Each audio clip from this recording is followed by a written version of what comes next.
Hello everyone, welcome back or welcome to the Scottish Gaming Rebels. I'm the Skinny Rebel. Today's review will be on Art of Rally from the Xbox Game Pass. Now this is just my thoughts and opinions, so other people's views may vary to mine, so that's a quick heads up. But with that out of the way, let's get straight into today's video. Art of Rally is a laid back rally game at first glance, but on the track it's a tough, slippery and addictive arcade racer made by Fun Selector, makers of the excellent Absolute Drift. Can you tell they like motorsport?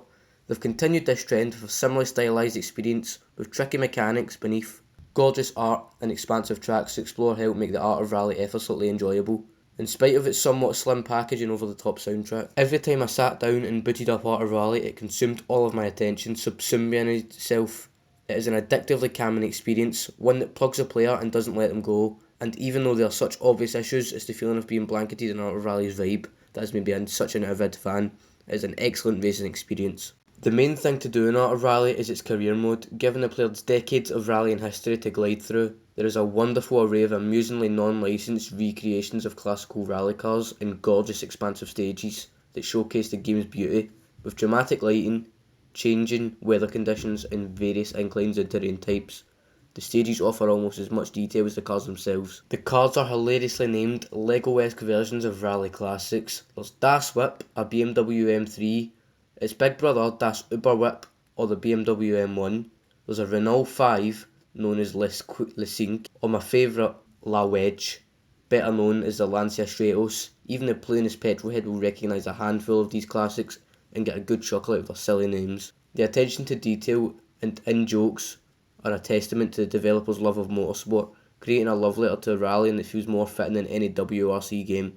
Luckily, the fun doesn't end there. Where this game shines is in the driving, a blinding bright shine at that. Driving through a half-dozen-minute course can be equal parts tricky and calming, a perfect balance between challenge and beauty. The difficulty is pretty tweakable, making the races as easy or as hard as you like. Turning off most assists gives a brilliant tricky experience that's definitely worth the effort. The slow bends, the tight hairpins and the grand skylines all coalesce to create an unbeatable feeling of flow, and it happens more often than not. It's clearly one of the developers' focuses. This feeling of flow, naming the updated edition of the previous game Zen Edition, and they find it perfectly Art of Rally. Playing a lot of racing games, a little too much of Forza and the F1 simulation series, it is obvious that this kind of game shines when they achieve that feeling of flow. That calm when you find it, one with the car, perfectly role-playing a racing driver, is absolutely unbeatable, and the ability of Art of Rally is to find that feeling way more often than any other high fidelity competitor is. The game seems to be able to give that feeling in almost every race, that feeling of being completely zoned out, focused on braking points and exit speeds, finding the perfect driving line and gliding to the end is a magical experience. The cars all drive incredibly different, which is a good and a bad thing at the same time. On one good hand, it keeps the game interesting, feeling like every car is unique, with clear pros and cons depending on the rally stage and the player style of driving. On the bad hand, however, it's that some cars just feel like hovercrafts. Rally is admittedly slippery business, literally. So cars slip and slide and glide left and right all over the place, but as the art style dampens the vibration and brutality of rallying, racing in favour of serene peace, also makes some cars just look and therefore feel like they are floating through a corner. There's no sense of resistance as they drift against gravel, which there should be. This is a minor gripe, as Art of Rally isn't meant to be realistic to the point it loses its vibe, but it's one of the most noticeable aspects of the driving. The only other issue with the gameplay is the slender nature of this package.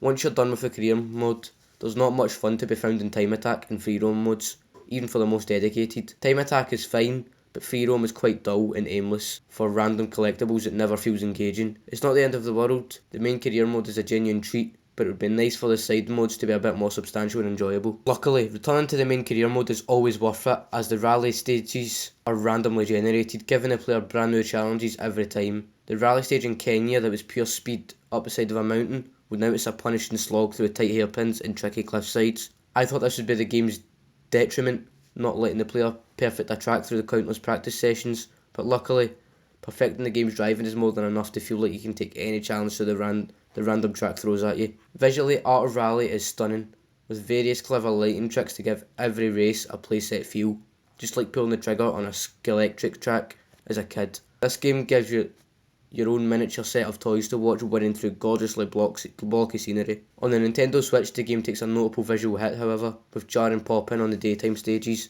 when racing at night or in the gorgeously recreated Loma. The game looks almost as good as its big console counterparts, given that pop-in isn't an issue when visibility is only about 20 feet. The thing that sets Art of Rally apart from other racing titles that recently released is its top-down perspective. Unlike typical racers, instead of driving from a perspective from behind or inside of the car, you'll be hovering above your vehicle like a drone, navigating the winding curves of each course. In addition, whereas Inertial Drift showcased cel-shaded animation in WRC9 featured realistic graphics, Art of Rally is very minimalistic in its art design. A handful of colours accompany the minimalistic courses and Micro Machine-like vehicles. Trees and sparse structures line the tracks while random groups of stick figure fans watch you zoom past them. Seriously, they are literally just single long sticks. The soundtrack, made up of mostly chill vibe synthware, doesn't fit the aesthetic perfectly. I often find myself zoning out as I familiarise myself with each new track in the game's free roam, but it took a while. That is, until I found myself wrapping my car around a tree or flying into a ditch. Something that happened more than I would like to admit. Controls are pretty standard in Art of Rally, with your brakes and handbrake playing a vital role in properly executing a drift. Although the game allows for playing on a keyboard and is simple enough to do so compared to other racing titles, I generally prefer to use my Xbox controller with racing games. Honestly though, both options took quite a bit of getting used to. Becoming an expert driver in Art of Rally is no joke, requiring a ton of time and patience to get the handle on each mechanics necessary for drifting around each trick's many curves. While I generally expect rally racers to have looser control scheme than a non-rally racer, Art of Rally felt extra loose, requiring me to put my drift strategy into action far earlier than what I felt natural given what my vehicle was doing, speed, angle, etc. This visual hit isn't game ruining, as Art of Rally is much more about the style over graphical fidelity, and the low polygon block colour aesthetic translates effortlessly. The occasional blocky tree in that distance jumping into view isn't going to ruin that, but it is a shame that the game couldn't be easily translated, because it was a perfect fit for the portable console. It turned my dull commutes into serene, uplifting experiences that I didn't want to end. The only key issue I had with Art of Rally was the soundtrack. There's this slightly hyperactive, over-the-top synth soundtrack that always feels slightly out of sync with the meditative experience of the gameplay, where quieter, contemplative sound may fit this peaceful experience a bit better. We get grand arpeggios like we're playing Tron, but maybe other people like that.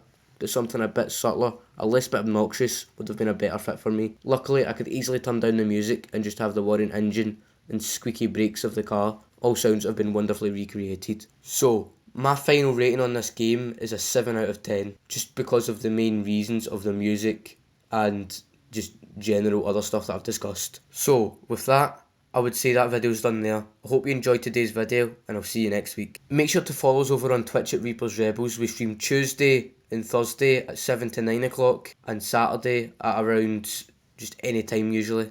Skinny Rebel, over and out.